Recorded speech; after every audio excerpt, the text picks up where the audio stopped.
She ran Glamour magazine as chief editor for 16 years, and in that time really created Glamour as one of the most cutting-edge, forward-thinking, genuine platforms for women.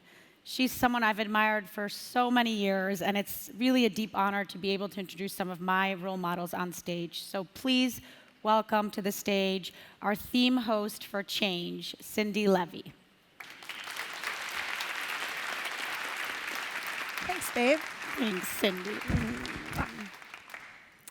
Hi, everybody, and thank you so much, Natalia. We're switching gears, and our topic for the next 3 hours is change. We're going to hear from some amazing speakers who are basically trying to change everything, business models, cultures, and this being a very ambitious conference, the world. I'd like to start us off, though, by talking about change for women, which, as we all know, is one of the most compelling and abundant subjects of the last couple of years. So let's roll it back to a moment that started our current activism. Play the video.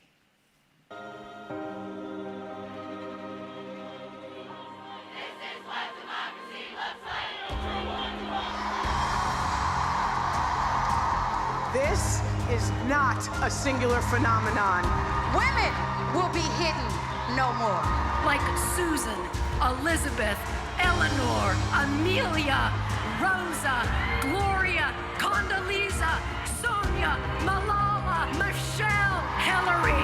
One of us can be dismissed, two of us can be ignored, but together we are a movement and we are unstoppable. Because we are the people. And this is only the beginning.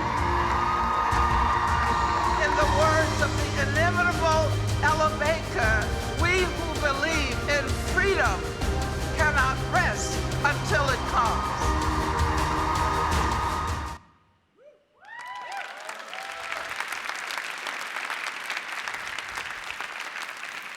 So that was 17 months ago. And in the 17 months since the first Women's March, the global women's movement has truly gained steam. 1.7 million women posted their personal Me Too stories within a single 24-hour period last fall, and we all know how that has changed business and government just in the last 6 months. In American politics, a record number of women have raised their hands to run for public office, and they're already starting to win. So we're in the middle of what has the potential to be a massive revolution. But how massive, I think, is still an open question, and I think it is up to us. We all see these issues through the lens of our own personal experience, so here's some background on mine. The first female barrier breaker I knew was my late mother. I'm the adorable child in the foreground. Her parents, who were immigrants from Morocco and the Ukraine, were dead set on her becoming a pianist, but she had a more rebellious plan. She wanted to be a scientist, and she applied in secret to study biochemistry. She became one of a handful of female PhDs at Harvard in the 1950s. And by the time I came along, she was running a lab, one of the few women to do so, at the National Institutes of Health, and spending dinner time telling me cheerfully about lipopolysaccharides and what happened in the centrifuge that day. It is one of the dirty little secrets of my childhood that I would frequently tune out during those conversations and start planning my wardrobe for the next day. You can see the path that took me to fashion magazines. But what I did retain was her enthusiasm for work and her conviction that women could do great things if only people would get out of the way and let them. She was an optimist. She also thought she was part of a generation that was changing everything. And by the time my, and certainly my children's generation came along, most of the problems that she encountered would largely be fixed. I inherited that optimism. And in my career, creating magazines aimed primarily at women, I spent years cheering on women as they demolished old barriers. You know all of these firsts. The first 4-star female general in the Army, the first female NBA coach, the first female Speaker of the House. And I expected the world for my own daughter to be vastly different than my mother's. I've generally believed, to quote the really beautiful line from the playwright Tony Kushner, that the world only spins forward. But last year, I did the math. And the numbers, as some of you know, are dismal. Almost everywhere, from government to finance to science, women made between 5 and 20% of senior positions, with the gains coming so slowly. In my own field, journalism, the number of women in newsrooms had only inched up 1% over the prior decade.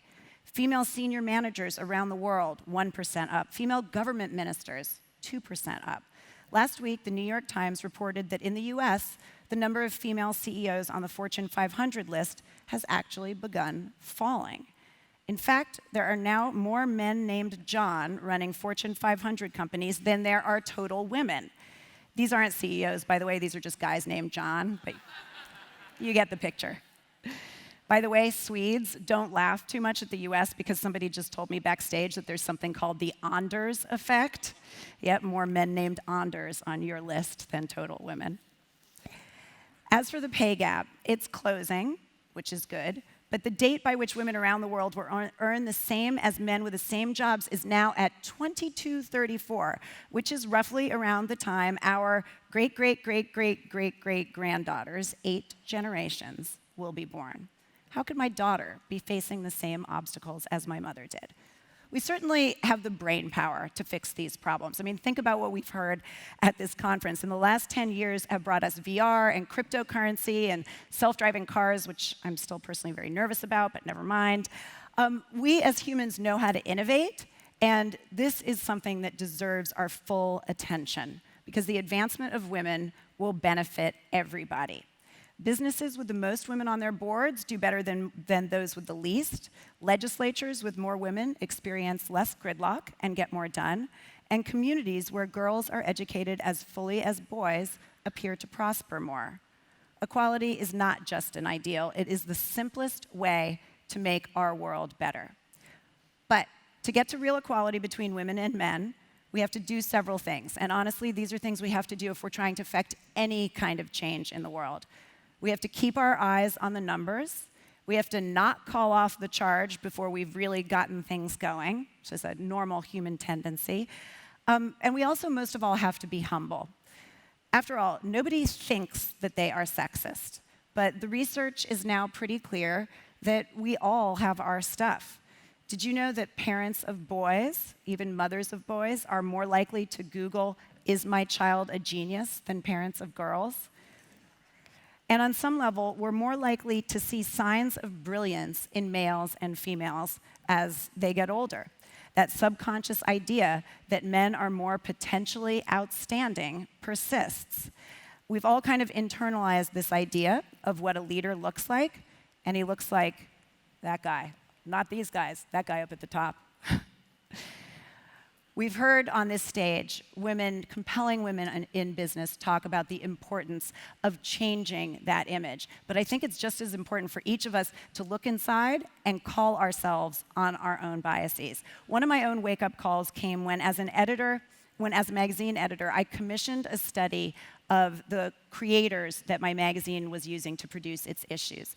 And to my shock and dismay, despite all the feminist content we were publishing, 37% of the photographers we were using were female, 32% of the hairstylists, and 49% of the makeup artists. And at first I was happy to see that 49% until I realized that actually the larger and more important the assignment was, the more likely it was that we had given it to a man.